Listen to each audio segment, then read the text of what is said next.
menta, mentol, menta fuerte y sabores frutales. Varios sabores para elegir. Un paquete vale 10 pesos, 2 por 15. También les traigo chicles de larga duración. Chicles de Demi Philip sin azúcar.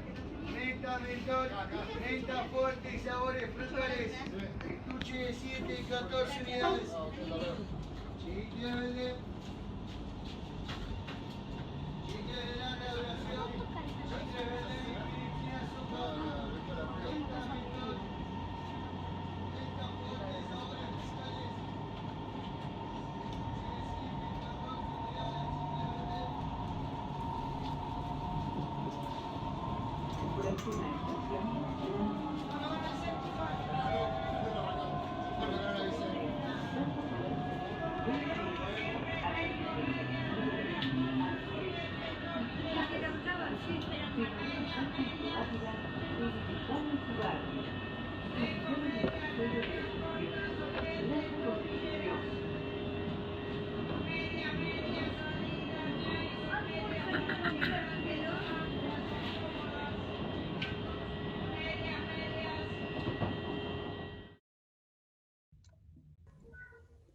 Bueno, buen día a todos, ¿cómo andan? Feliz día, antes que nada. Mi nombre es Juan Díaz y esto es un nuevo formato de charlas virtuales, esta vez un poco más radial, digamos. Vemos que se están conectando, así que vamos a ir a ritmo lento, así llegan todos a tiempo. La puntualidad es complicada. Esta primera charla lleva como subtítulo Historia y Territorio y surge un poco de preguntas que se fueron dando en los distintos encuentros, pensaba, ¿no? Y justo el otro día leía, el conurbano es a fin de cuentas más interrogantes que certezas. Y nada, me pareció interesante pensarlo de esa manera. Y pensaba, ¿qué es el conurbano? ¿Hay otros conurbanos? ¿Cuántos existen? ¿La disputa se da solo en el territorio? ¿Cuál es la discursiva que se da en los medios, digamos, sobre justamente el territorio, sobre el conurbano? Y bueno, así podríamos estar una larga cantidad de horas. Así que, nada, bueno, antes de arrancar, digamos, quería presentar, porque no voy a estar entrevistando solo, así que presento a Darío, ¿cómo andás? Hola Juan, ¿cómo estás? ¿Cómo andan, ¿Todo chicos? tranquilo? Todo bien, por suerte, todo bien. Bueno, por ahí vamos a recordar que van a ver abajo en el Zócalo, que pueden mandarnos audios, eso estaría buenísimo, por lo menos a nosotros nos gustaría mucho, porque los encuentros, por lo menos recuerdo los que se dieron de manera presencial, se dieron una dinámica bastante linda de charla, de ida y vuelta, de animarnos a pensar en voz alta. Así que nada, estaría re bueno, ¿no? Que nos envíen si tienen ganas. Lo mandan al Instagram, digamos al Instagram de Encuentro de Miradas, y los vamos a ir escuchando en vivo y bueno, para que lo puedan escuchar a quienes entrevistamos y pregunten también sobre los laburos. O sea, esta no es la única pantalla que van a ver, también van a ver una en la que van a estar viendo los laburos de Rodrigo y de mí. Así que bueno, sin más, los presentamos. ¿Cómo andan, Emi, Rodrigo? Hola, ¿cómo les Hola, va? hola, ¿cómo están? Buenos días a todos. ¿Cómo va? Feliz día para todos y todas. ¿Cómo los viene tratando ya el año de pandemia? ¿Emi? Bueno, difícil adaptándonos, como todos, me imagino, y también tratando de reconfigurar lo que nos está pasando en relación a lo que producimos y en relación también a pensarnos de una manera diferente también. Porque Sí, la realidad también desde la experiencia rompió un montón de paradigmas y me parece que nos está dejando desorientados y bueno, eso, buscando caminos, ¿no? bien. ¿Y vos, Rodrigo? También un poco en la misma, tratando de acomodarnos. Bueno, particularmente yo con mi compañera y yo fuimos padre y madre recientes de ahora, de un hijo.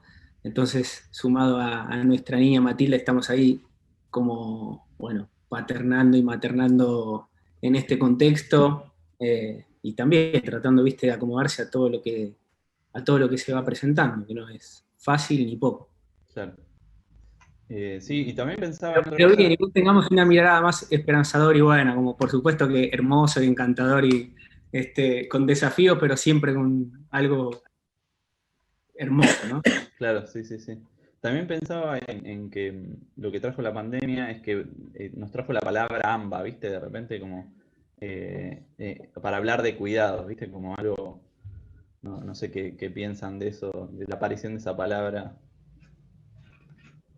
Bueno, es interesante lo que trae Juan porque generalmente el discurso hegemónico, la ciudad de Buenos Aires y el conurbano bonaerense parecen esferas completamente escindidas. Y desde ya, más allá de la administración política de cada una de los territorios, compartimos absolutamente toda la dinámica que tenga que ver con la experiencia en el territorio. Y una de las cuestiones de la pandemia trajo también es aquellas cosas a las que les poníamos nombre quizás, se volaron por los aires, ¿no?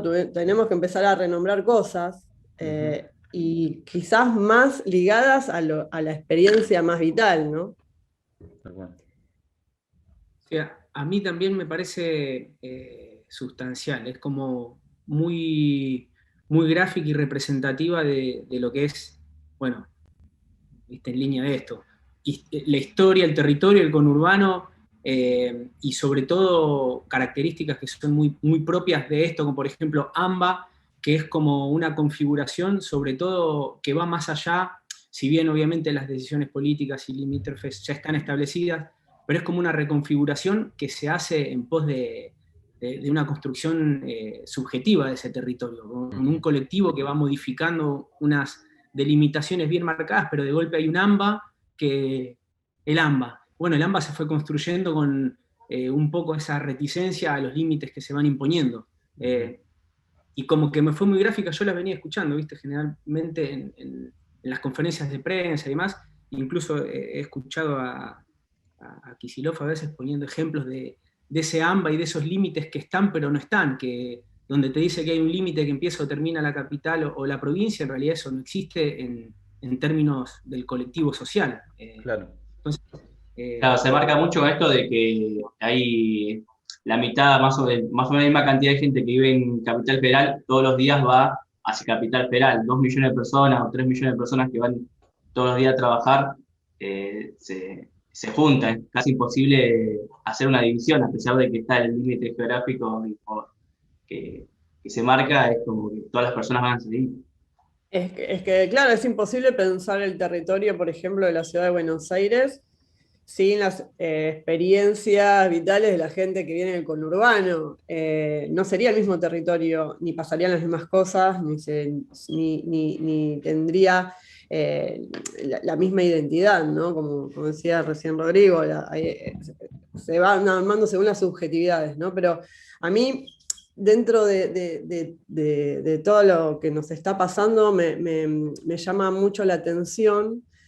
Digo, como dato positivo, si es que hay alguna posibilidad de ver algo positivo en esto, es que necesariamente tuvimos que empezar a nombrar las cosas como eran en relación a poder tener una reacción frente a la inmediatez de lo que es una pandemia global, ¿no? Sí, sí, sí, muy interesante. Y pensando sobre eso, también pensaba, ¿hay alguna manera de pensarnos más allá de Capital, digamos, creen eso, no ser lo que rodea Capital?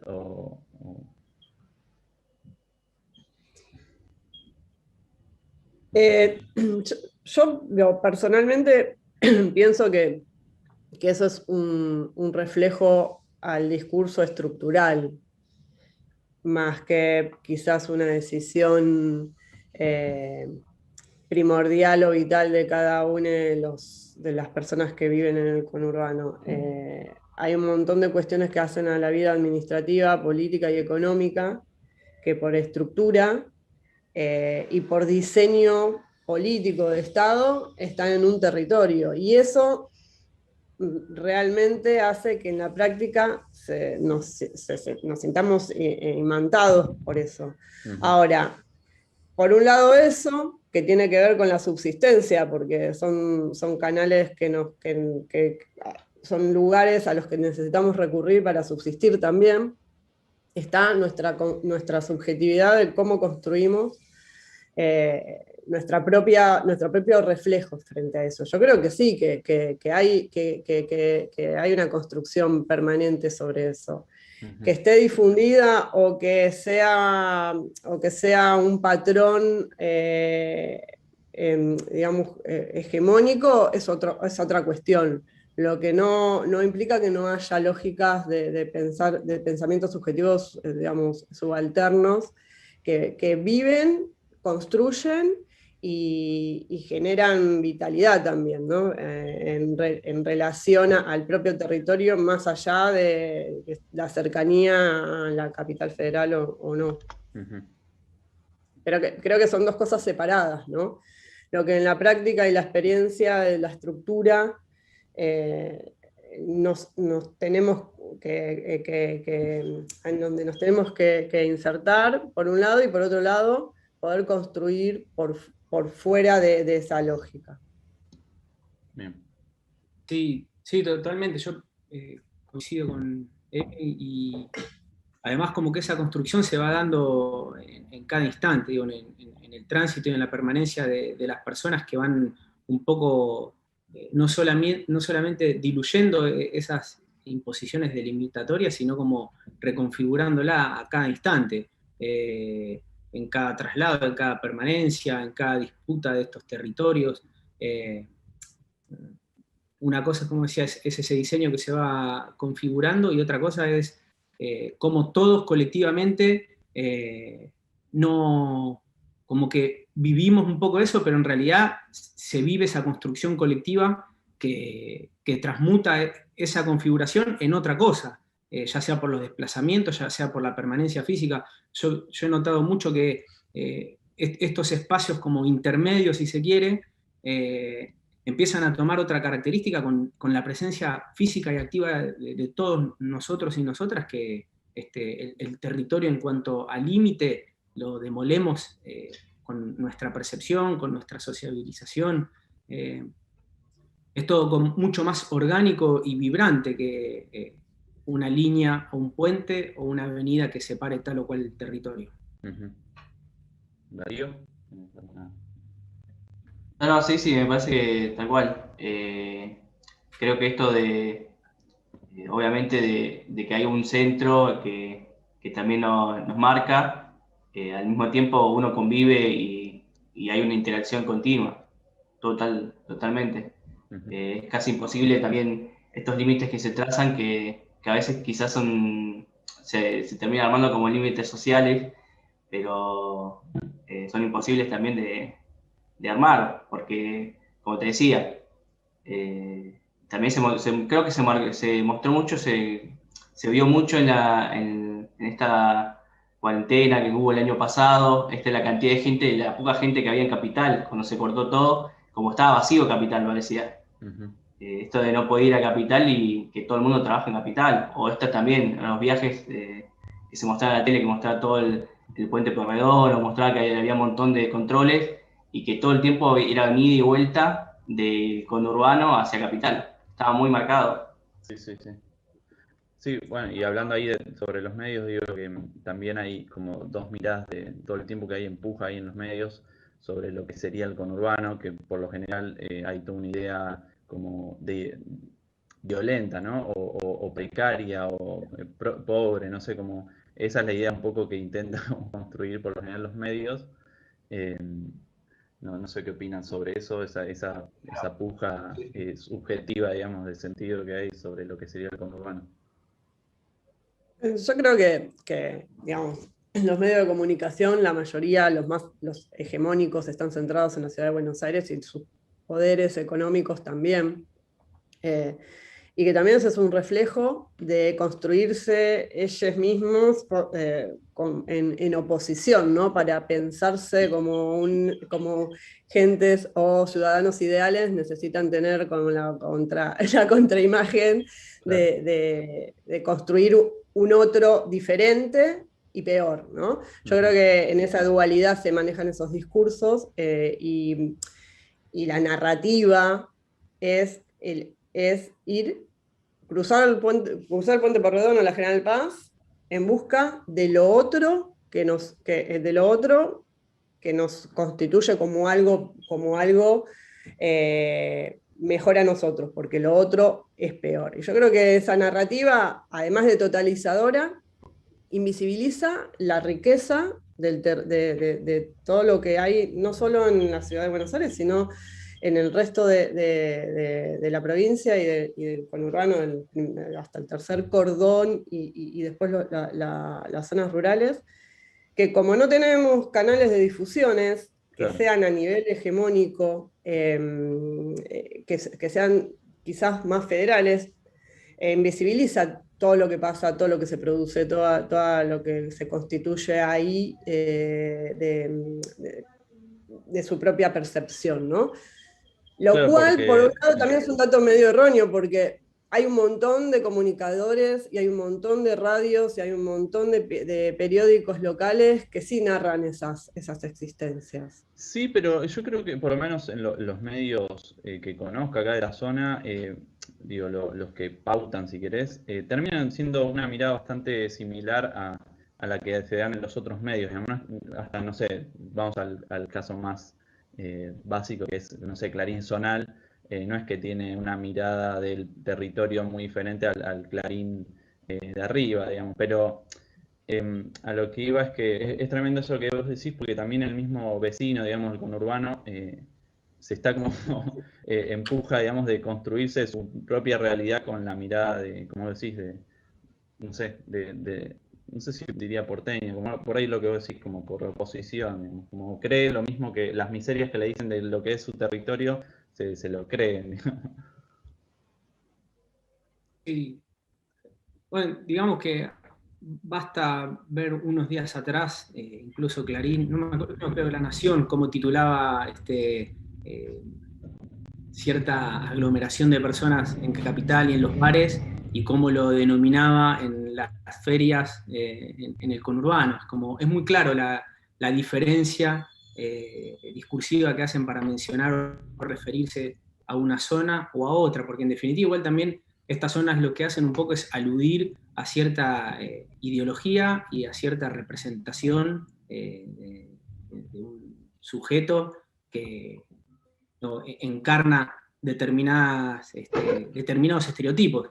Y los medios hegemónicos, por supuesto, juegan mucho con eso, lo utilizan, y de nuevo, ni siquiera esto va a lo que puede ser una opinión, una reflexión de cualquier persona. Basta ver el diario y cómo titulan y cómo mencionan la misma situación en un lado o en otro. Es como muy contundente y muy claro lo que ocurre. A mí me impacta particularmente, porque incluso, como bien decían ustedes, como talla tan profundo el discurso, que hasta un poco le nublan y le quitan esa percepción a las personas que van teniendo en desmero de su propia percepción. No sé, a mí me ha pasado de familiares en Córdoba, Marco Juárez, que se quejan de, esto no puede ser, el tránsito que hay, o el desquicio en el que están. No, Marco Juárez, un pueblo de 40.000 habitantes, pero claro, están viendo todo el tiempo el Obelisco y TN. Entonces, es muy profundo cómo cala el discurso, sobre todo de los medios hegemónicos, y cómo van configurando esa noción de territorio y esa noción de estereotipos hacia cada lado, por decirlo de algún modo. Tal cual. Sí, yo creo que es interesante lo que dice Rodrigo, en el sentido de que se produce igual la necesidad desde los medios de comunicación más grandes, la necesidad de convocar a esa gente aunque sea para inscribirlos en su discurso. Y la necesidad Claro. de invocar a esa gente, bueno, es que es gente, que no es un público a los que no necesitan dirigirse, los toman, los necesitan y necesitan ser consumidos por ellos. En el caso específico, como decía Juan, del Clarín Zonal, yo trabajé mucho tiempo en Clarín Zonal. Ajá. Era un caso para mí, era bastante paradójico, ¿no? Porque el diario necesitaba ir a buscar plata y a buscar lectores a las zonas del conurbano bonaerense. Claro. Pero de repente había una toma de terrenos a menos de 1,5 kilómetros del puente de la Noria, que daba cuenta de la falta de acceso a la vivienda, y después quizás de 48 horas de conflicto con la policía bonaerense, la nota en el Clarín Zonal era que la gente no podía cruzar el puente Pueyrredón porque estaba cortado. Claro. ¿No? Entonces iban al territorio, plantaban un medio, igualmente la necesidad de comunicar era la misma que tenía que ver con la geopolítica de poner al centro a la ciudad de Buenos Aires y a los propios intereses que eso conllevaba, ¿no? No llevaban adelante historias que tuvieran que ver o desde la identidad propia de esos territorios. Tal cual, bien.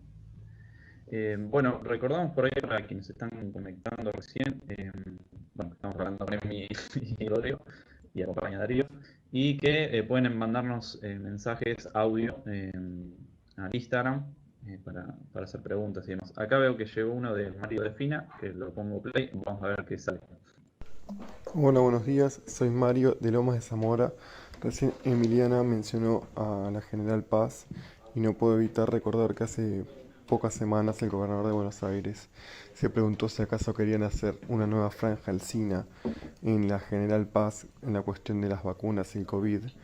Entonces quería saber qué significa la General Paz, cómo se la puede ver en el territorio y cómo se la podría abarcar fotográficamente, siendo que es una línea divisoria que no existe, pero que en realidad la pandemia la puso de relieve y de manifiesto. Gracias. Antes de contestar, nos queda un minuto de charla. ¿Les parece que vamos a un breve corte y venimos y la contestamos? ¿O alguno quiere de manija contestar por ahí? Capaz no la contestes ahora. Dale, dejamos, aguanten que tenemos una contestación tremenda, ¿verdad? Dejamos ahí la incógnita. Bueno, ya venimos.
Bueno, ahí estamos de vuelta, creo que nos están escuchando, sí.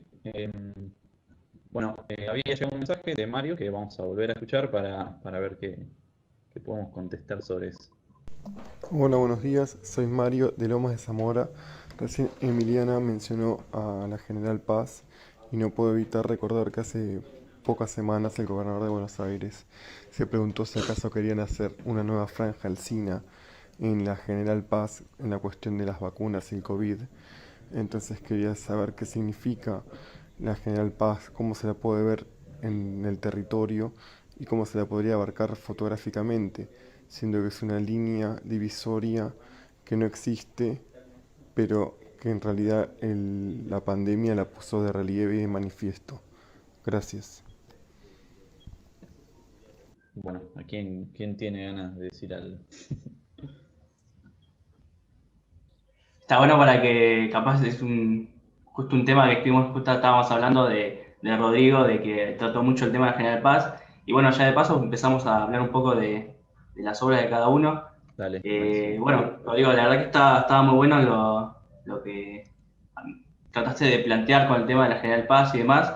Y a mí me surgía también, bueno, además de lo que hablaba el audio, esto de hablar de los límites, de las fronteras, de estas cosas que se fue creando y que fuiste trabajando, como una cosa de hablabas de tratar de entenderlo a partir del andar, el andar tratar de entender.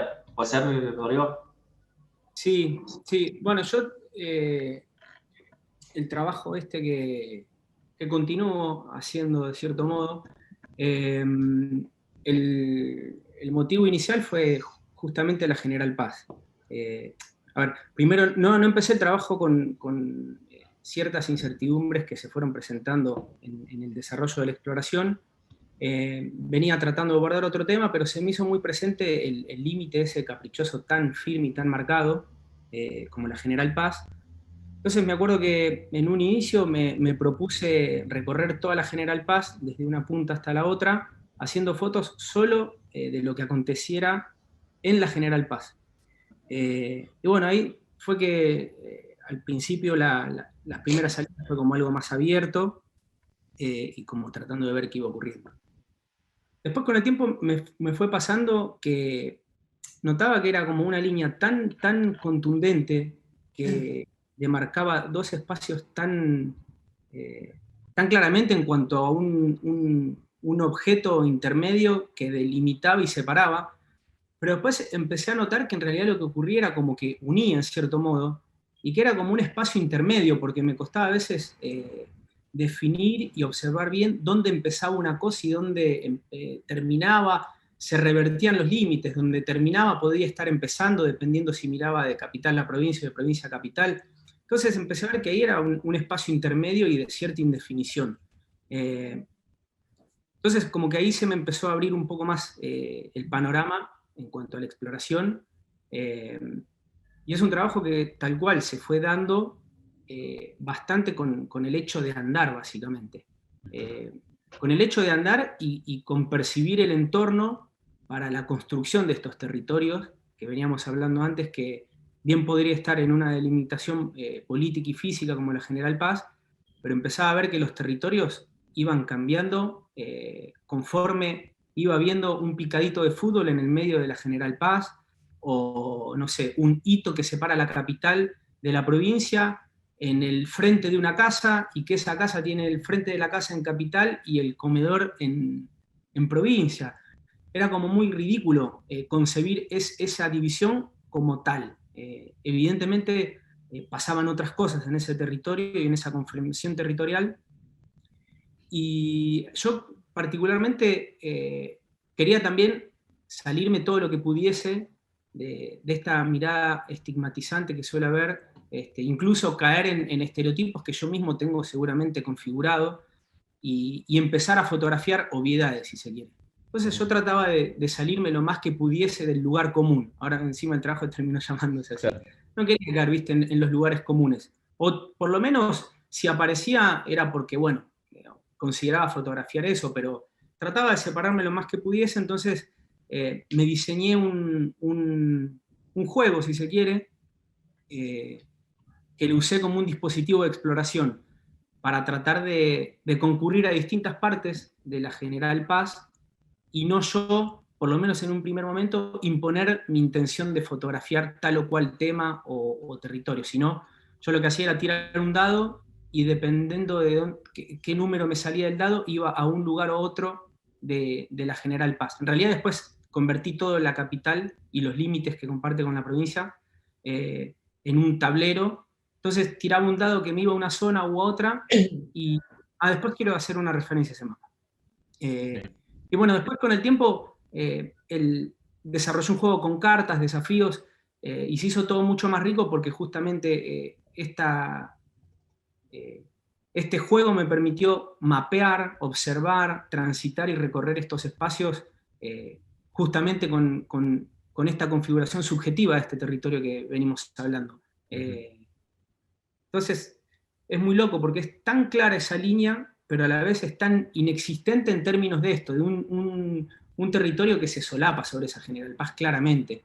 Es todo una misma, es toda una misma cosa.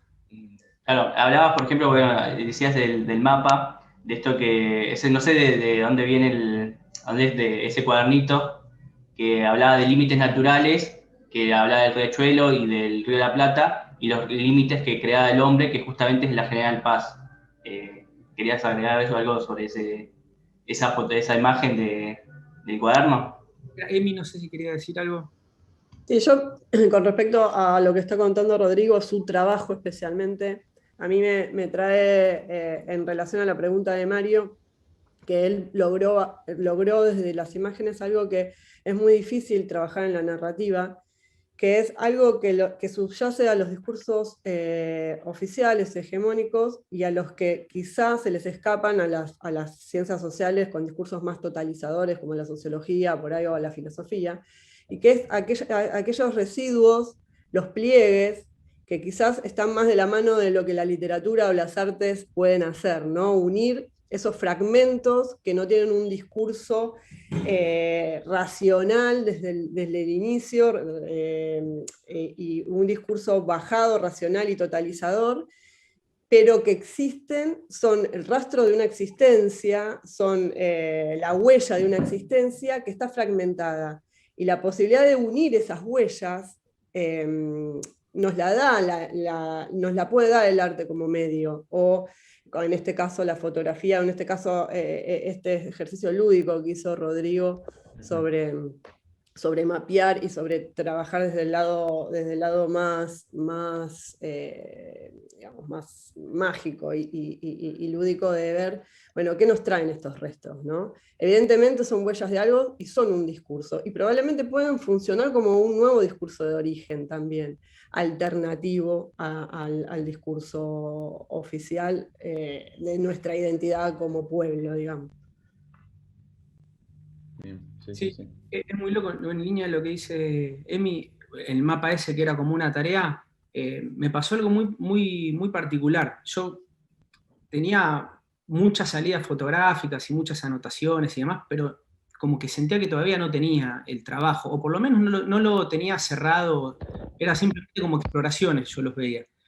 Y me acuerdo que uno de los días como más conflictuados que tenía, fui a cenar a lo de mis viejos, y cuando me estaba yendo mi mamá me dice, che, Rodri, tengo estas carpetas y estos cuadernos desde tu colegio, ¿qué querés hacer? Y le digo, uy, a ver, bueno, a ver, dame. Pero fue increíble, abrí un cuaderno y la primera página que apareció fue ese mapa en el cual había una tarea, por supuesto que no pude no verlo como una señal, como un encuentro. Después con el tiempo me fui, ahí lo veía tan simple como, bueno, es una señal más mística, le meto por acá porque acá algo está pasando. Pero después, en el hecho concreto, me di cuenta que hay un discurso muy impuesto que desde chiquititos en el colegio nos ponen a marcar esos límites. De hecho, la composición era el hombre hizo a la General Paz, ¿viste? Como un delirio que igual efectivamente el hombre hizo a la General Paz en tanto límite divisorio, pero en tanto también lo que representa el general José María Paz, y es un símbolo que él sea la línea divisoria entre la provincia y la capital, el interior, y todo lo que habitualmente se expresa muy sintéticamente, digamos.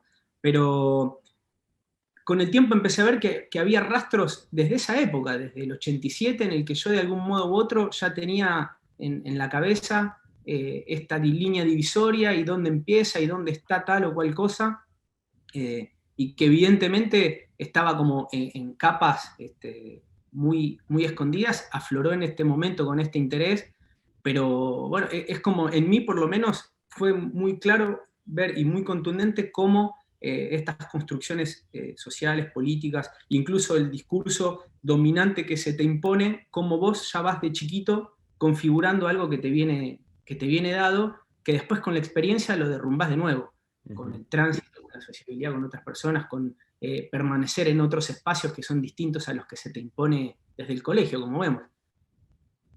Buenísimo. Darío, vos tenías antes una pregunta, ¿querés recortarla?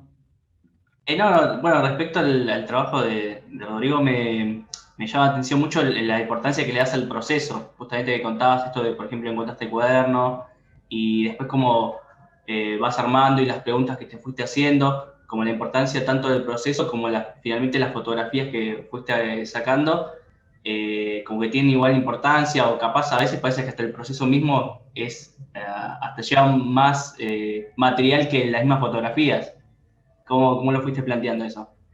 Sí, bueno, también, como decía antes, viste, durante bastante tiempo yo hacía las salidas fotográficas, lo que yo le denominaba como las partidas o los juegos, porque cada vez que yo iba a hacer una salida, lo tomaba como una jornada en el que iba a un lugar, sacaba una carta, iba al mapa y toda esta historia.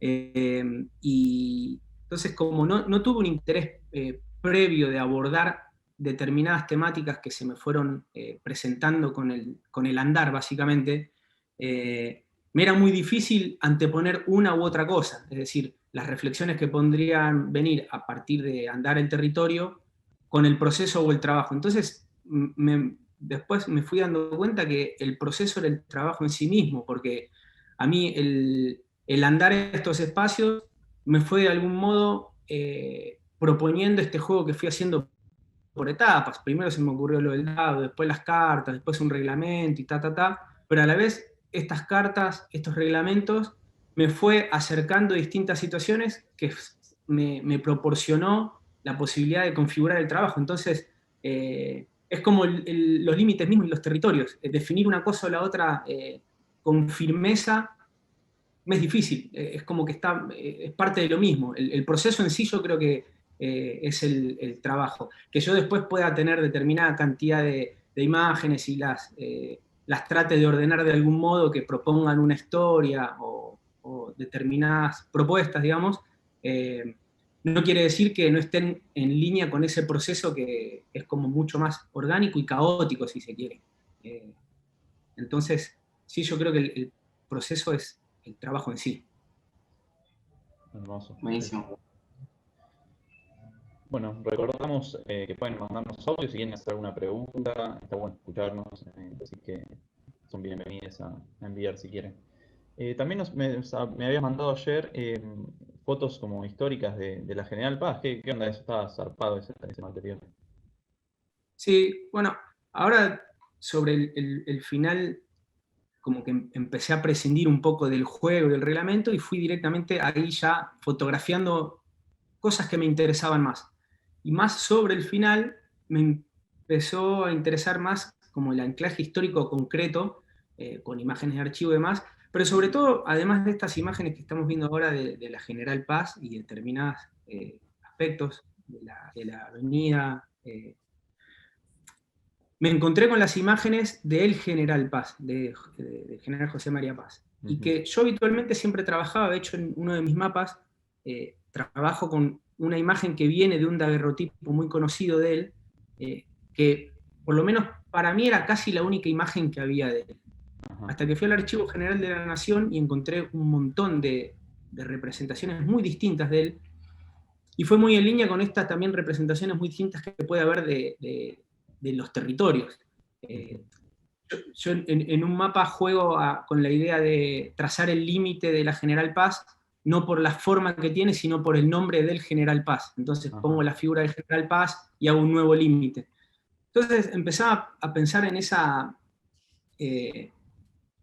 en esa similitud o en esa semejanza entre los aspectos del General Paz, incluso desconocidos, con los distintos aspectos que puede haber de estos territorios distintos a los que se impone, en este caso, por la avenida que traza determinado límite. Entonces, empecé a jugar con esta imagen, o con esta idea de rastrear un poco los aspectos históricos de esta General Paz, con estas figuras que se ven acá del General Paz, que yo no las tenía vistas y son muy distintas unas a otras. Y es como un poco también salir un poco de ese discurso único que había por el daguerrotipo, que es muy conocido, que está dentro de estas imágenes, pero todas estas yo no me imaginé que podía haber imágenes tan distintas del General Paz. Bien. Sí, son increíbles este archivo, la verdad que... Y pensaba en ese momento, ¿no? Hoy mirando para atrás, quienes trazaron esas líneas diciendo, che, lo podríamos haber trazado un poquito más, ¿viste? Como en ese momento por ahí dijeron, che, qué bien el territorio que estamos armando para nosotros, y por ahí ahora miran y dicen, la podríamos haber trazado un poquito más. Claro, la capital como quedó, terminó siendo un puntito ahí en Buenos Aires, y en esa época seguramente era como el espacio, el lugar gigante, y ahora es como una cosa minúscula Y en toda Argentina. ahora temen por la matanza y la quieren dividir. Claro. ¿Qué onda? ¿Qué Bueno. opinan de eso en el gobierno pasado, que querían trazar nuevos límites, digamos, o divisorios dentro de algunos municipios, como Lomas, como La Matanza? Yo tengo opiniones muy subjetivas con eso, pero bueno, esta es una clara muestra, ¿no? El diseño humano, el diseño geográfico, territorial, responde a una necesidad explícita del poder en ese momento, ¿no? No necesariamente es el reflejo de la necesidad de los habitantes, que ya tienen una identidad previa, incluso formada con desconocimiento, de la cual desconocen muchas veces quienes diseñan las políticas urbanas de los gobiernos. Claro. Totalmente, sí, bueno, ahí viste, ya empieza a ser parte y se van fundiendo lo que es como el diseño del territorio, los límites, el mapeo, los mapas, las representaciones de estos territorios. Por supuesto que, como todo, son disputas conceptuales y disputas discursivas. El mapa también es una disputa de sentido común, si se quiere. Entonces, el que diseña los mapas y los que diseñan los territorios generalmente están un poco al costado y sin demasiado interés por el colectivo y sus necesidades, como dice Emi, ¿no? Uno de los objetivos de la territorialización o del diseño de estos territorios, por lo menos desde el poder que lo diseña, es esa apropiación de las tierras, la apropiación utilitaria y algún fin muy específico que por lo general y en nuestra experiencia y nuestra historia poco tiene que ver con el interés colectivo, sino que más que ver tiene con intereses individuales de las personas que diseñan esos territorios. Claro. Mismo, en tu laburo mencionas varias veces que el mapa no es el territorio, ¿no? ¿Puede ser? Claro, sí, sí. Es muy loco porque soy un convencido y lo repito sostenidamente, pero en una charla también una vez un compañero me dijo, bueno, el mapa no es el territorio claramente, es una representación de ese territorio, pero igual también es el territorio, porque no deja de tener delimitaciones concretas y te enmarca de algún modo. Es que lo condiciona, el mapa condiciona el territorio, no lo representa necesariamente, porque todo lo que tiene que ver con lo experiencial y vital no está incorporado, son datos. No, claro, de hecho lo representa como un objeto, objetivamente, que claro. Justamente creo que una de las finalidades que tiene es eso, escindirnos de nuestra experiencia, volver la experiencia objetiva con ese límite, entonces te hace ver ese territorio como un objeto, como lo que estamos viendo, cuando el territorio en experiencia y subjetivo colectivamente es otra cosa. Sí, y de hecho ese diseño, lo que se diseña en una oficina, lo que se diseña en un lugar de poder, genera experiencias diferentes, no necesariamente representa legítimamente lo que pasa en el territorio, pero sí genera, a contrapunto, experiencias vitales. No por nada los naturalistas, los primeros naturalistas que vinieron acá necesitaron primero armar un mapa y después diseñar planos antes de meterse en los lugares, ¿no? Es como también una necesidad un poco de la condición humana de enmarcar y poner los límites. Sí, efectivamente. Más acá nosotros y con nuestra geografía y demás era como, es demasiado esto, delimitemos un poco acá porque es muy vasto todo este territorio, necesitamos un límite que nos contenga. Claro, se nos va a ir de las manos, hay que poner un límite acá. Sí, y bueno, en cuanto a, vuelvo a la pregunta de Mario del principio, ¿no? que refería a la frase de la franja de Alsina.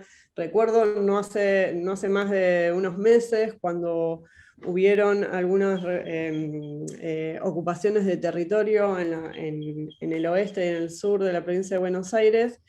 Algunos vecinos que no estaban en la zona y que tenían campos, armaron zanjas, armaron zanjas de tierra, o sea, cuán importante es el aspecto material y físico también, ¿no? No es algo que es del pasado, es algo que todo el tiempo nos viene reproduciendo esa cuestión de poner el límite y poner una legitimidad en algo que quizás no la tiene, o quizás poner un mojón solo para establecer una propiedad privada que quizás también esté floja de papeles desde el inicio de su concepción, digamos. Qué tremendo, sí, ¿no? Los countries como negación misma del conurbano, digamos, me parece tremendo el sentido que... Rodrigo, y cuando empezaste a hacer este trabajo, ¿pensás vos en estos márgenes? ¿Tenías esta duda de la frontera que hay entre el conurbano y capital? ¿O a partir de este trabajo lo empezaste a pensar de otra manera? A ver. Me pasó primero acercarme a este límite muy concreto, la General Paz, fenómeno siempre. Incluso me da cuenta que las primeras veces fotografiaba como casi con la mirada de capital hacia provincia, ¿no? Y después me dije, bueno, cruzo y es como fotografiar allá para acá, y después ya empezó a hacer todo más intermedio, digamos. Y justo empecé, leyendo distintas cosas, empecé a ver de que hay como unos espacios intermedios, se le dice, o paisajes del tercer tipo, que es como territorios, viste, no definidos. Y de nuevo, a mí me pasa que este espacio es como muy claro políticamente, pero no está definido en cuanto a su configuración colectiva. Y me pasaba que era como que, claro, es tan indefinido, porque dónde termina y empieza, si bien están los mojones que te marcan dónde termina y empieza uno u otro territorio, era donde yo veía que pasaban continuamente cosas. De hecho, yo en el 2001, en plenos conflictos, vivía en Sarandí, y me pasaba que el puente de Pueyrredón durante años lo crucé todos los días caminando. Bajaba el 10 o el 17 de un lado, me bajaba del otro, y ¿cómo suponer que realmente terminaba en el puente Pueyrredón una cosa o la otra? ¿Cómo no creer que uno lleva su territorio a cuestas? Yo venía desde Sarandí, me bajaba, caminaba. ¿Qué hacía? Me sacaba Sarandí de la espalda al entrar. Es como más continuo y práctico esa configuración de territorio. Uh-huh. Y acá esta indefinición para mí se hace muy, muy palpable en cuanto a esto que menciono de que lo concreto deja de serlo, pero no hay indefinición porque es una construcción continua de ese territorio, en cada instante. Bien. Acá nos hicieron dos preguntas en el chat. Una, y si bien vamos a dando como un cierre, em, ¿le pondrían límite al conurbano? Si es así, ¿cuál? Y otra pregunta de Martín Sibilia. En conclusión, ¿piensan que estaríamos mejor sin la General Paz?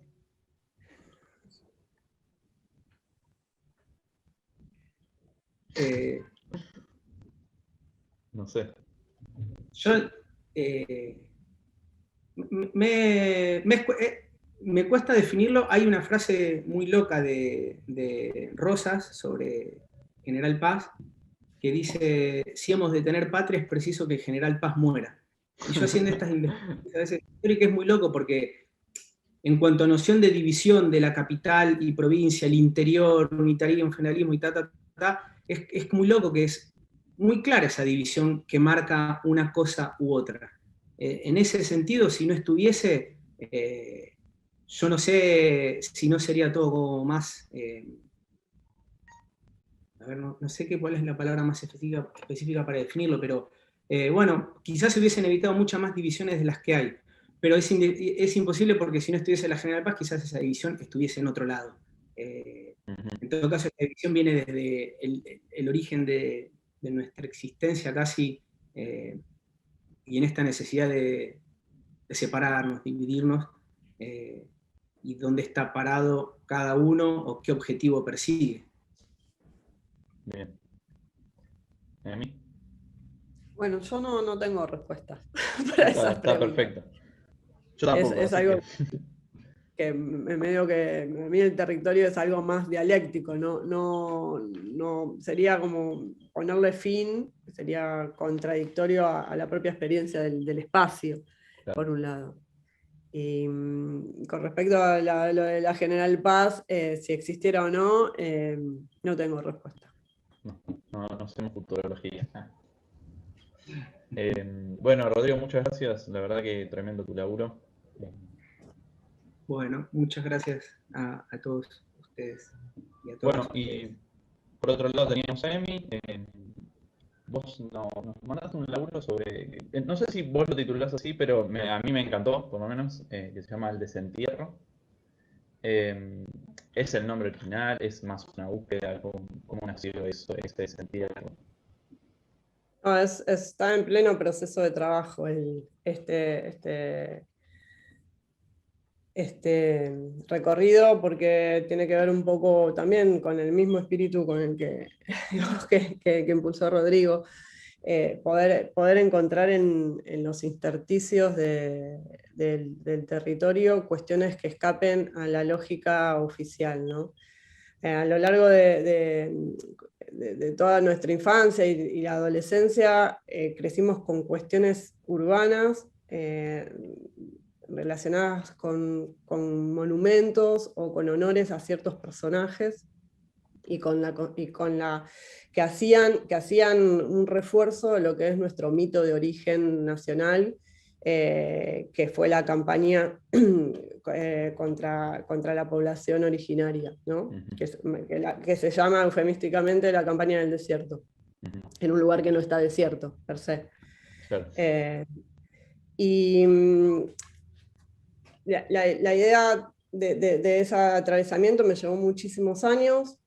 Me llevó muchos años atravesar mi propio territorio, en donde esa dualidad entre cuál es la legitimidad de una tierra que ya en principio fue tomada a otras personas, ¿no? Y a partir de ahí, ¿quién es el legítimo dueño?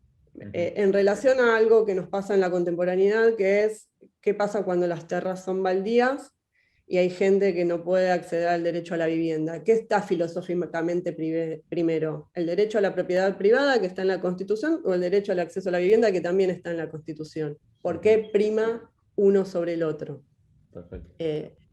Entonces esa disyuntiva me llevó a caminar el espacio también. En el momento de esas primeras fotos yo estaba trabajando para el diario Zonal del diario Clarín. Entonces me pasaba algo muy fuerte, que era que iba a documentar cuestiones que no tenían que ver con lo que se publicaban después, pero sí tenían que ver con una narrativa, ¿no? En realidad no es que no sucedieran, sino que eran discursos completamente diferentes a lo que yo veía en el territorio de lo que se pretendía informar sobre lo que estábamos viendo.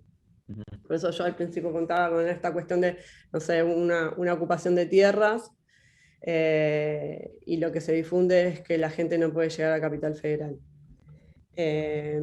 Y así durante todos los años que trabajamos en ese medio de información. Entonces, con respecto a eso, con el tiempo me pasó que digamos, las explicaciones no solo las podías encontrar en el propio territorio, sino en lugares donde se decidía sobre ese territorio. Y que queda muy claro en la urbanística, ¿no? Los nombres de la calle, los monumentos. Yo acá en este momento vivo en Barracas y estoy a una cuadra del Parque Lezama, que el monumento principal es a Pedro de Mendoza. Y toda la comunidad de este barrio convive con esa figura magistral ensalzada, ¿no? Donde hay atrás una persona de habitante previamente de esta tierra que lo está avalando y lo está recibiendo. Y eso está con nosotros y lo vemos. Entonces me interesa ver desde lo visual, pensando también en la primera pregunta que nos hicieron, cómo desde lo visual podemos narrar y podemos dar lugar a estos intersticios que el correlato oficial nos lo narra con imágenes también, porque las imágenes con las que nos narran son muy poderosas, ¿no? Bueno, y nos siguen narrando las publicidades de los countries, por ejemplo, las publicidades de los countries, si uno hace una mirada en los suplementos countries de los diarios, hacen apologías de sus tecnologías de seguridad, por ejemplo. Sí. Su principal eje es que otro no va a venir. Entonces esas narrativas siguen vigentes, pero a la vez hay otras narrativas que están subyacentes. Entonces, bueno, el trabajo que estoy haciendo ahora también tiene que ver con poder ver qué de lo que está en lo urbano nos sigue enunciando como mito de origen aquella campaña. Y si es posible poder narrar otro mito de origen, ¿no? Claro. Y en este sentido hay algo que a mí me atraviesa territorialmente en lo biográfico, que tiene que ver con lo que sucedió en el 76 en mi casa familiar, en Bursaco, que mis padres tuvieron que enterrar los libros en ese patio. Ese es mi mito fundacional, ese es el año en que yo nací. Mis viejos enterraron esos libros. Entonces, bueno, estoy tratando de poder entender qué relación hay entre esta cuestión de la narrativa oficial y lo que nos pasa biográficamente a nosotros como vecinos de esos territorios que fueron avanzando y que están avanzando con una narrativa visual oficial. Entonces, claro, es como, tengo un intento de ir de lo más universal, que es la identidad nacional, a cómo puede afectar eso lo biográfico. Claro, sí, pensaba eso como en tu laburo en general, ahora se nota como que cada vez los vas como uniendo y haciendo como están todos relacionados bastante, pero los unís mucho lo histórico con el presente. Y antes de esto pensaba un poco, mismo la palabra desentierro, más allá del hecho que contás de la época de la dictadura, ya metafóricamente el desentierro de la historia, ¿no? O de distintas historias que están ahí, pero naturalizadas y demás, y darle otro significado, ¿no? Y pensaba en Silvia Cusicanqui, socióloga y activista e historiadora boliviana, que da una idea un poco esto del pasado que está vivo, que no está perdido, que solamente está simplemente olvidado momentáneamente hasta que la crisis del presente como los traiga a la visibilidad, digamos, ¿no? Como una tensión entre el olvido y la memoria, como olvidos provocados y demás. Y esa frase me remitía un poco a tu laburo de sentir, no sé qué opinas al respecto. Bueno, a mí hay algo que ella dice que a mí me marca bastante a fuego, que es que en el lenguaje colonizador la palabra no representa, sino que encubre, Ajá. y que la posibilidad, o sea, que la palabra no designa, sino que encubre, y que la posibilidad que se revele a ese discurso está en las imágenes, Ujú. que se filtran en esos intersticios y que no pueden estar agarradas o sujetadas por un discurso totalizador, ¿no? Están al paso, uno camina por la General Paz o agarra cualquier lugar por donde uno va, y más allá que esté el discurso de propaganda, más allá que esté el discurso oficial, más allá que esté lo que esté, están, lo que Nelly Richard dice, están los pliegues, ¿no? Los pliegues que nos dicen, y los pliegues que nos pueden armar discursos fundacionales también, ¿no? A mí me interesa, digo, el desentierro es claramente hace alusión al desentierro de los libros, que probablemente no pase nunca, porque mis viejos ya están muy viejitos, porque ya lo intentamos una vez hace 20 años y lo hicimos todo mal. Tengo registro de ese desentierro y perdí los negativos, o sea, todo mal. Pero eso también habla de mi propia memoria y mi propio construir y de mi propia biografía, ¿no?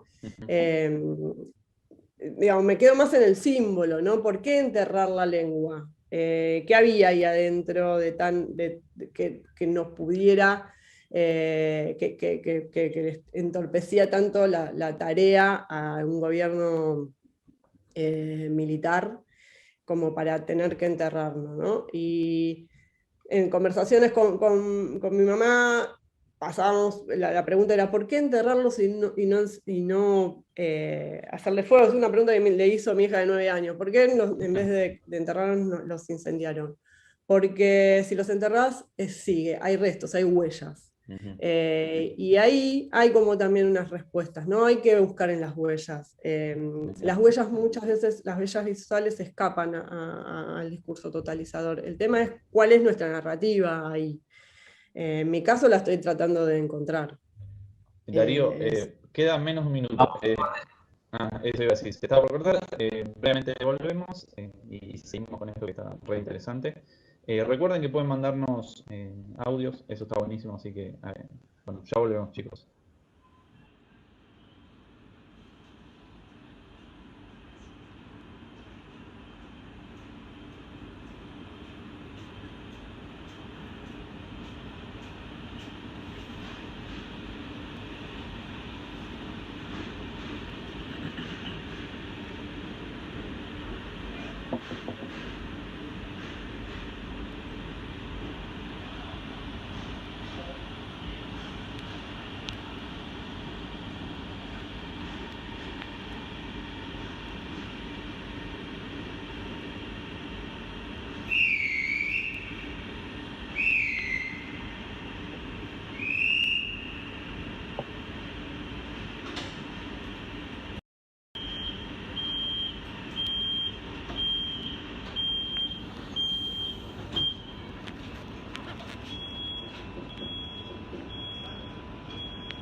Buenas, buenas, acá estamos de nuevo. Perdón que se me corte.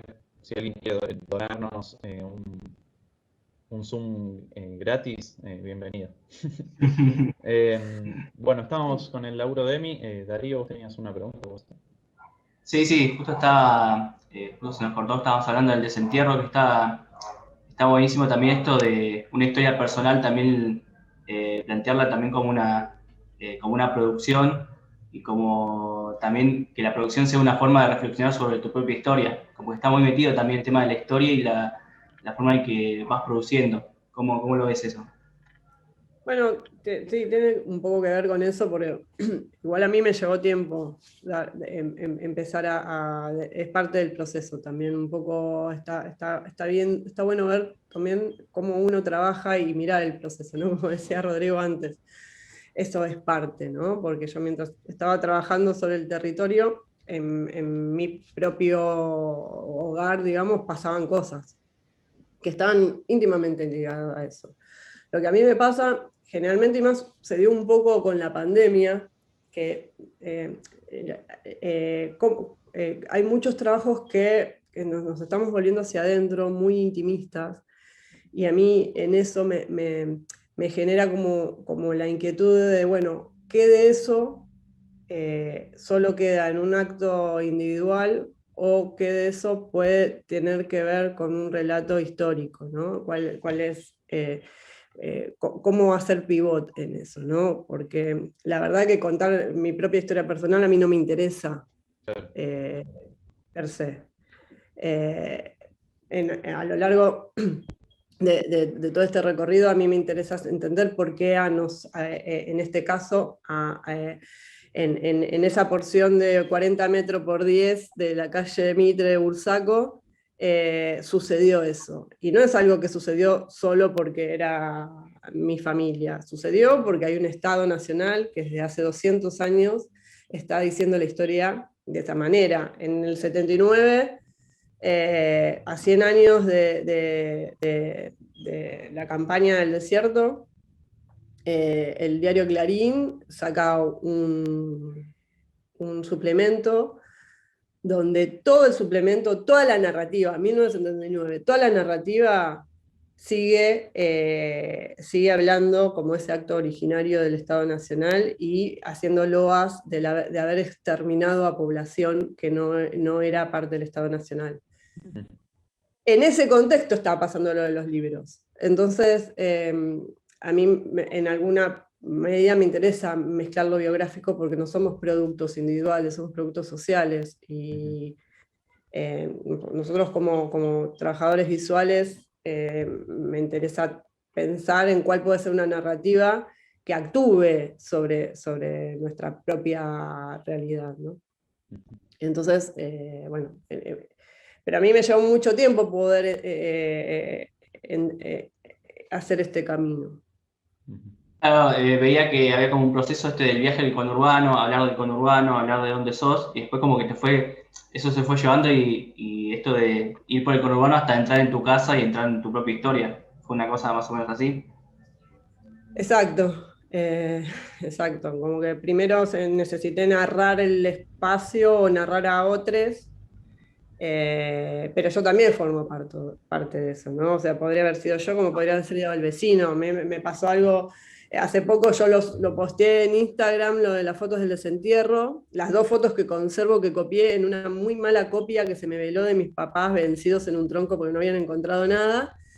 Y me empezaron a escribir personas que no conozco del barrio diciéndome que a ellos les había pasado lo mismo, que tenían enterrados libros en su casa, o sea que no fue un acto sistemático de supervivencia, no fue un acto individual. Y me pasaron cosas que mis vecinas me decían, yo sé que tu abuela, ¿a dónde escondió tu abuela los libros? O sea, hay una narrativa desde la memoria que ni siquiera está en mi familia, están tan fragmentadas que hay muchos discursos sobre lo que pasaron esos días en mi casa. Ninguno es real, o sea, deben ser todas construcciones que la memoria va obturando o va trayendo. Pero a mí me llama mucho la atención porque el discurso totalitario de decir, acá pasó tal cosa, no va a ocurrir. Claro. Lo que puede ocurrir es que con las imágenes que vamos pudiendo desenterrar, excavar, de alguna manera, podemos hacer una narrativa posible, que pueda, aunque sea, estar en circulación más allá de nuestro mito fundacional, que también es un mito, ¿no? Que se fue refrendando y se fue reafirmando y se afirma cada vez que alguien habla de Roca o de la campaña o de la conquista o de lo que hable. ¿Qué opinas, Rodrigo? No, es impactante, es como muy loco. Primero ver eso de, no sé, el proceso de Emi, de esto de ir yendo cada vez más hacia adentro en cuanto al espacio físico y territorial, pero de su propia historia, hasta el punto que va tan adentro que se abre y se solapa un poco con esto, el contexto histórico y social. Y nuevamente lo mismo de lo que venimos hablando, ¿no? El hecho de que hay una situación muy particular en la historia de ella, pero que trasciende y un poco borra estos límites de estas imposiciones discursivas que vienen bajando y que por supuesto tienen otras historias que son mucho más ricas, que en definitiva a veces, viste, yo me pregunto si no es la verdad, bueno, es muy loco por decir la verdadera historia, ¿no? Pero la historia que trasciende algo, porque digo, la historia que habitualmente se baja línea, digamos, es repetida, está bajo el control de más o menos las mismas personas, y construir esta historia que se escapa de esta imposición es fundamental, por lo mí, de arranque. Después pensaba también el hecho de este desentierro, obviamente que me encantaría que se encuentre todo. Y pienso qué rico también esto que mencionaba de cuando incluso ya tu propia historia te trasciende en cuanto te es contada por otros, pero tu propia historia. Entonces, es fantástico el poder que hay en cuanto a esto, al narrar, el ser partícipe, a esta construcción social y colectiva, en el cual, por supuesto, uno es parte, pero es trascendido totalmente. Y bueno, obviamente que pienso en el desentierro y no puedo dejar de pensar en todo esto, de recuperar la historia, porque un poco también pasa esto con la historia oficial, un poco en línea de lo que decía de la palabra que no define sino que omite, es esto también, omitir toda esta historia, es un poco tirar todas estas palabras de tierra, de imposición en cuanto a todo lo que sea, en pos de todas estas historias micro y particulares, que en definitiva van haciendo la totalidad. A mí me parece, yo no conocía, bueno, obviamente porque está en proceso y demás, yo conocía otros trabajos de Emi, y me parece espectacular, me encantaría ver más, conocer más, porque creo que puede ser una bomba. Yo pensaba que también sirve como medio efecto dominó, ¿no? Como que tu desentierro termina en esto del vecino y demás, como también haciendo sus propios desentierro, ¿no? Como una mamushka de desentierros de entre todos, ¿no? Entre todos. Es que a mí lo que me pasó cuando es una historia que generalmente hablábamos hacia adentro de la familia porque era una historia más de la familia, pero para mí, digamos, que nací en ese año y que siempre me la contó mi abuela, que en teoría fue parte de las que lo enterró los libros, me la contó mi mamá, me la contó mi papá, me la contó mi hermana, y todos me contaron cosas diferentes. Y mi amiga, vecina, hermana que vive al lado de casa, vivía al lado de casa, también tenía una propia versión de la familia. En un momento, como yo quería trabajar sobre eso y desde las imágenes era muy complejo, en un momento pensé, digo, bueno, ¿por qué ella pinta? Digo, ¿por qué no haces vos una pintura sobre esa historia? Digo, porque también quizás en las propias subjetividades también hay retazos de esta cuestión de lo fragmentario, ¿no? Yo pensaba en Benjamin cuando habla de que quien quiere saber de su pasado tiene que excavar, porque no está en la superficie, sino está en los fragmentos. Los fragmentos que no van a tener una narrativa totalizadora, pero sí va a dar una huella de una existencia, ¿no? Y en ese sentido yo creo que la historia no va a terminar diciendo nada en sí, ni va a contar algo que haya pasado o que haya develado, pero sí yo lo veo como algo festivo el poder desenterrar, ¿no? Como veo también algo festivo en nuestros territorios, poder hablar sobre cuestiones, poder mostrar, poder convertir esas imágenes que quizás son más estigmatizantes en imágenes de resistencia, ¿no? Y para mí la resistencia es parte fundamental también del conurbano. Y a donde por ahí en la capital federal, desde la capital federal el discurso no sé, la violencia, desde el territorio es la violencia como respuesta a qué, ¿no? ¿Cuál es la narrativa de la violencia? A mí me pasaba cuando tenía que editar, que quizás editaba en relación a, no la cuestión, no, por ejemplo, había enfrentamientos con la policía, tiraron gases, tiraron balas de goma en miles de ocupaciones de tierra, de eso hice un montón por mi trabajo, ¿no? De fotoperiodista. Ahora, ¿qué de eso quiero mostrar? A mí no me interesa mostrar, son fotos por ahí quizás más contundentes, pero ¿qué subyace a eso? Me parece que la resistencia, imágenes que por ahí pueden ser de hoy, pero pueden ser de hace 100 años también, ¿no? De cómo resistimos. Y me parece que el desentierro en mí funciona como supervivencia, ¿no? Como un acto de esperanza y de fe, de fe en poder oponer por lo menos una narrativa propia al discurso totalizador. Claro.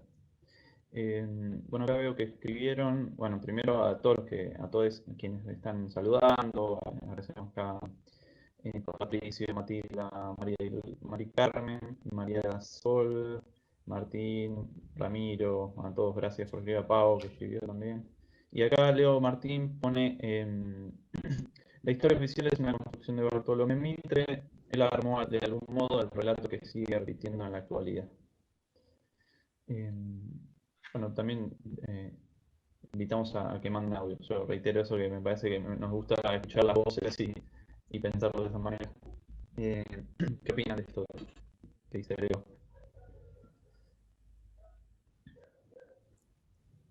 Como Juan, no te entendí lo último.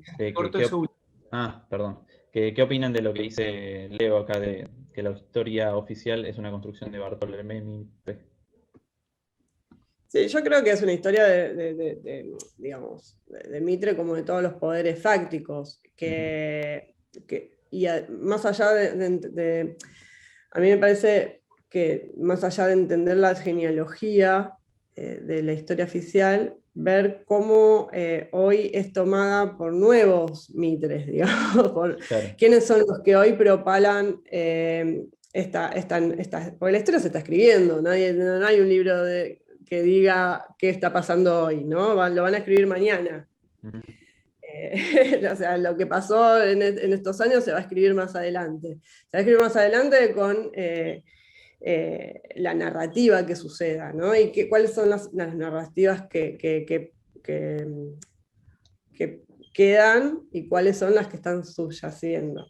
A mí me parece también está bueno detectar quiénes son los propaladores de hoy de la narrativa oficial que necesita un mito de origen como el exterminio de una población para fijar en eso el nacimiento de un Estado nacional.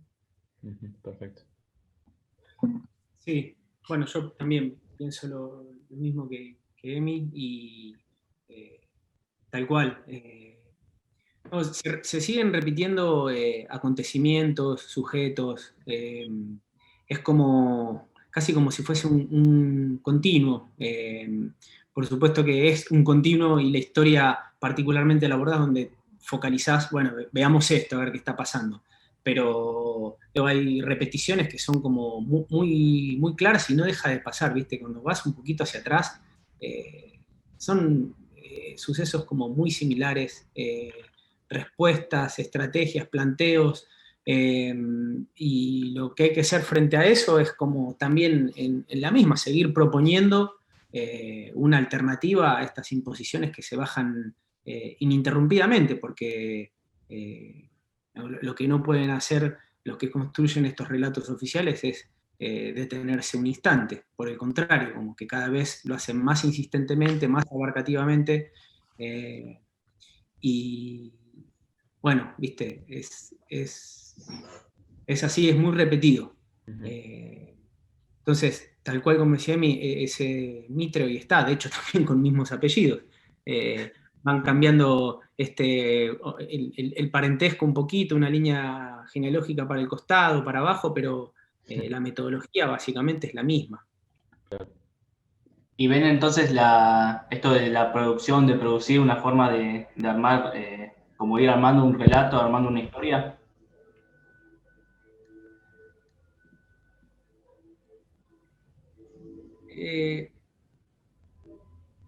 Mira, yo creo que muchas de estas cosas las trato de abordar con preguntas, más ¿viste? Con alguna certeza que yo pueda tener. Y lo más probable es que algunas cosas de las que pienso ahora las pueda pensar muy distinta en lo breve. Pero me gusta a veces pensar esto de construir la historia. A ver, ¿cómo lo puedo decir? Si yo me considero como que estamos construyendo una historia alternativa o distinta a esa historia oficial, es como un poco que le concedes el espacio oficial a eso. Entonces, Claro. en realidad lo que yo creo que hay que hacer es seguir haciendo lo que se hace sin conceder ese espacio de alternativo a, porque un poco si no es oficializar eso, que no hay por qué oficializarlo, como las dos son oficiales. Obviamente que de un lado tienen un poder de difusión y de inserción y de control, pero las dos historias son oficiales, y el ejercicio este continuo de construir una historia, me gusta verlo como un ejercicio cotidiano, pero no para contrarrestar una historia, sino porque es el ejercicio mismo que va construyendo esa historia. Sí, yo acuerdo con Rodrigo. Para mí lo que podemos hacer son actos de supervivencia. Para mí narrar visualmente es un acto de supervivencia, como para alguien es salir y pelearla todos los días en la calle. Es un acto de supervivencia. Poder tener mi propia narrativa, poder tener mi propio lenguaje, ¿no? Uno cuando asume, como diría Fano, uno cuando asume un lenguaje, asume como el peso de una civilización, ¿no? Bueno, pero ¿cuál es ese peso? ¿Y cómo se desarma ese peso? A mí más que hacer algo en oposición, como decía él, que es darle una entidad, es poderme salirme de esas normativas que tira esa imagen oficial, ¿no? Digamos, lo interesante de poder ver otro o desmenuzar cómo está narrado algo que es mítico, porque es una narrativa, cómo está desmenuzado, digamos, desmenuzarlo al punto de que sus normativas no me constriñan, ¿no? Esa me parece que es el desafío, ¿no? Y para mí el lenguaje visual es un acto de supervivencia, eso. Digo, porque la historia oficial nos constriñe desde lo normativo, nos norma los cuerpos, el deseo sexual, la identidad de género, la clase, digamos, nos racializa. Entonces, esas normativas, más que nada, es eso, es poder narrar algo que las desestructure. no como oposición, pero sí por lo menos como gritos vitales. Yo no soy, en ese sentido no soy tan optimista de que podamos hacer algo que cambie nuestro lugar de origen, pero sí que lo interpele permanentemente, ¿no? Algo que de hecho ha pasado, ¿no? En las últimas 2 décadas vimos cómo por lo menos pasamos a interpelar a los medios de comunicación, algo que antes no pasaba. Que para mí no me parece poco, ¿no? Que antes del discurso oficial estaba refrendado por unos medios de comunicación y por una mirada de ver la fotografía que nos hacían creer que era objetiva, ¿no? Claro. Como si el que me hace una foto no tuviera su propia identidad y no su propia mirada ideológica.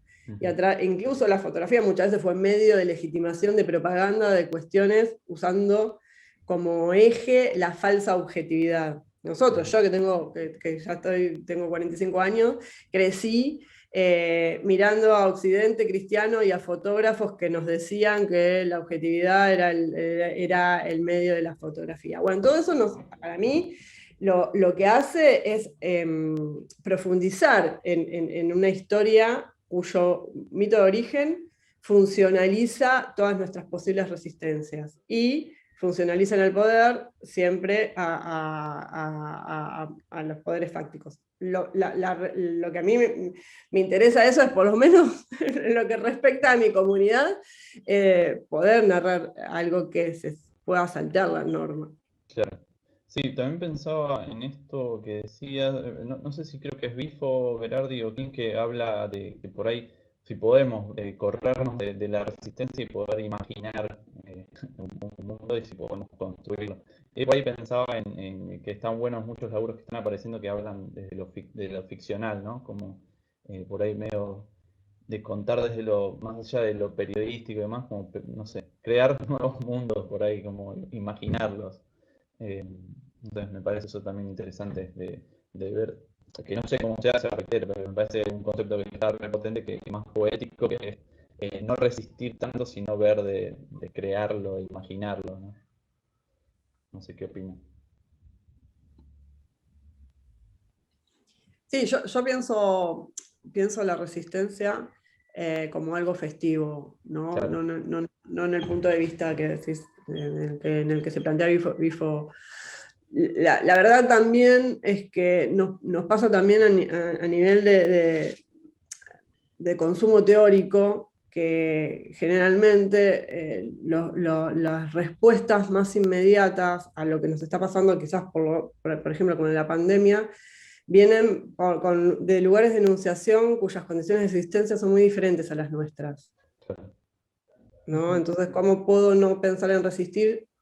Yo puedo, soy una mujer cis de clase media blanca, o sea que tengo muchísimos privilegios. ¿Cómo puede pensar alguien que no le puede llegar a sus hijos la comida, ¿no?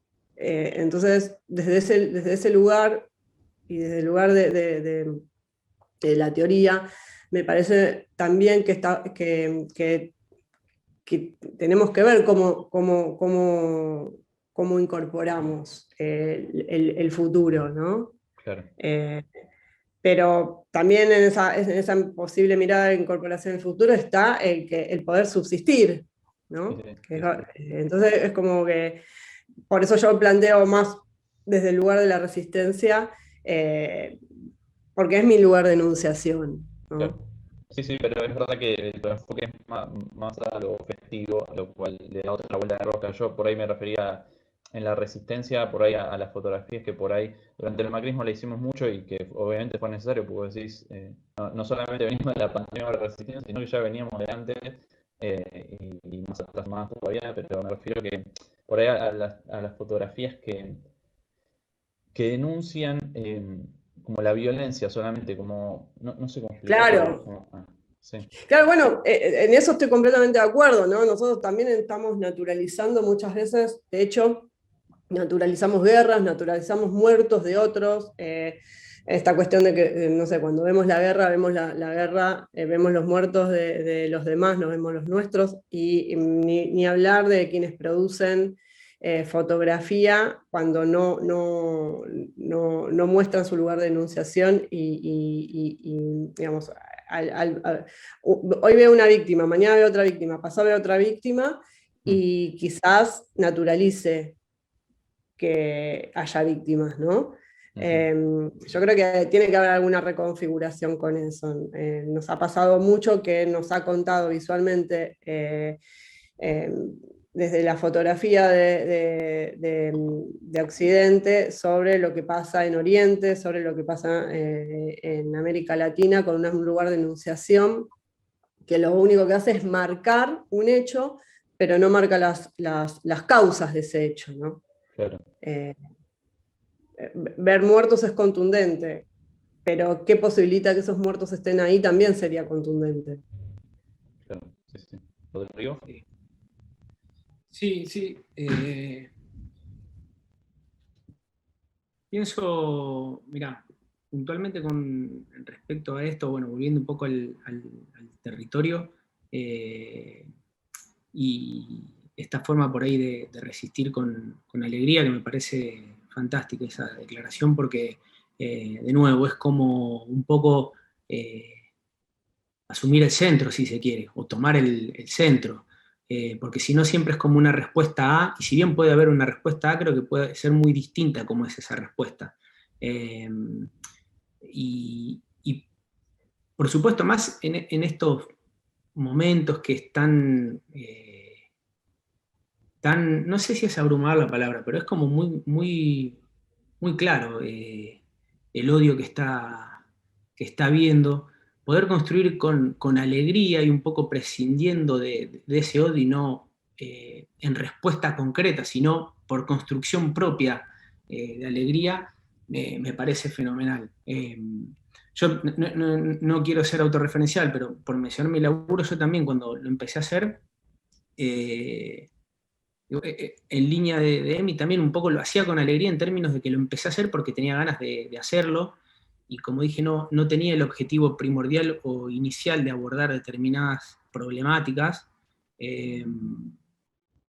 Lo hice para tratar de entender, básicamente, para tratar de comprender, y entender y comprender andando, haciendo, y también no tanto en respuesta a o en resistencia a esta configuración, bueno, delimitaron la General Paz, entonces yo quiero mostrar que hay una alternativa y sino que voy a ir a ver qué está pasando ahí, y voy a tratar de ir lo más prescindido de esta bajada de línea que me he nutrido, como por ejemplo en un mapa en el 87 diciendo cuál era el límite o tal cual, y busqué algunas estrategias para salirme lo más que pueda, porque es indudable que estoy totalmente nutrido de todas estas cosas de algún modo u otra. Después puedo hacer un ejercicio para separarme lo más que pueda, pero va a haber igual resabios en mí que son casi automatizados y que me fueron incluidos de algún modo, insertados. Y en ese modo, el hacer con alegría fue simplemente hacer, sin tanto previsión de cuál iba a ser el fin de todo esto. Durante mucho tiempo fueron carpetitas en una computadora, salida número tanto, desafío número tanto, y ahí estuvieron un buen tiempo. Y eso creo que fue también parte de esta resistencia con alegría, si se quiere, que lo incluyo el tratar de entender y comprender, saliéndonos lo más que podamos de nuestros propios prejuicios. Claro. Che, y Emi, este laburo vos lo pensás de alguna forma como muestra performática, como libro, como... Porque... Todavía no. Sí.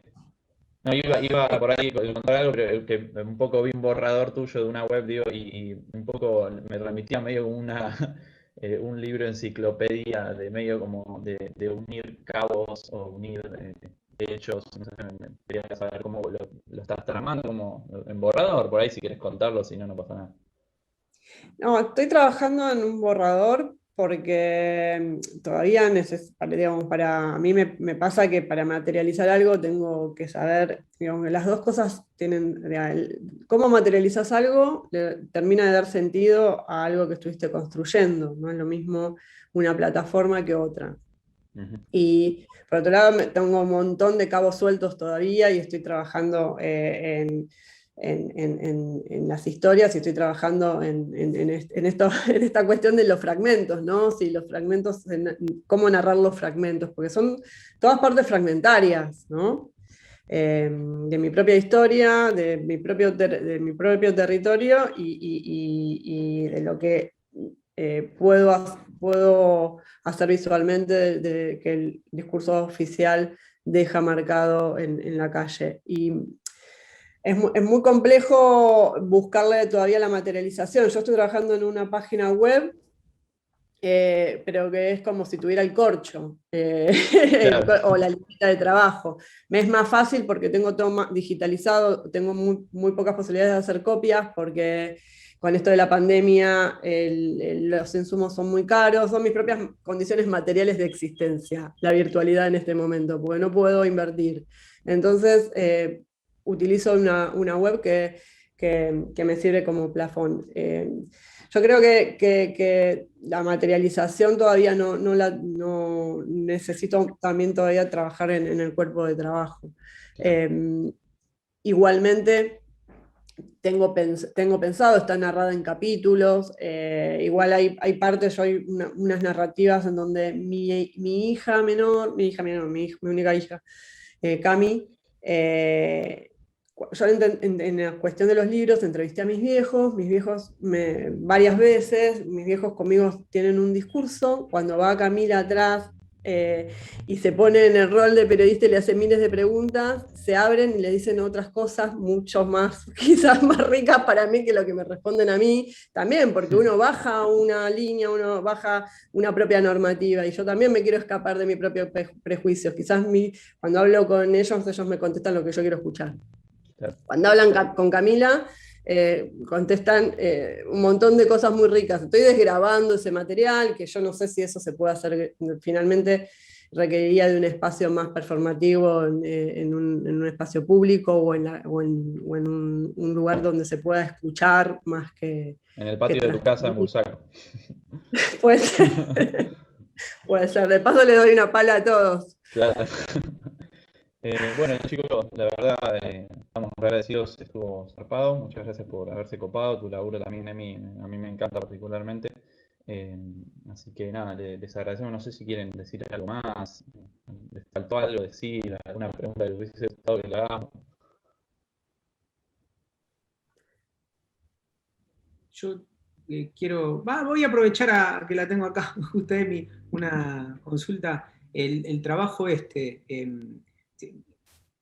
¿lo ve como algún tipo de continuidad con su trabajo o uno de sus trabajos anteriores, Viaje en Conurbano? ¿Es una profundización? ¿Cómo dialogan con ese trabajo? Sí, es parte. No en la misma dinámica que ya el viaje con Urbano lo terminé, estuvo expuesto un tiempo, lo hice circular en alguna que otra plataforma, pero forma parte porque esas imágenes tienen que ver con mi propio lugar de enunciación. Yo a partir de esas imágenes empiezo mirando al otro que le estaba pasando algo sin mirar quizás lo que me estaba pasando a mí. También me redescubro en estas cuestiones, ¿no? El hecho del territorio y de la búsqueda, del viaje con Urbano trabaja mucho más sobre el tema de la legitimidad de la tierra y de la ocupación y eso me atraviesa también como persona, tiene que ver con mi infancia, tiene que ver con nuestras condiciones también de existencia, ¿no? En esa clave arropa un poco, ¿no? Esta tercera etapa del trabajo, digamos.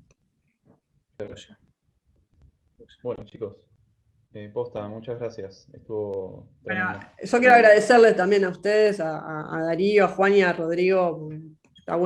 Siempre está bueno interpelarse porque siempre a mí me parece que charlar hace que nos volvamos a hacer preguntas y a rever también nuestras propias prácticas, ¿no?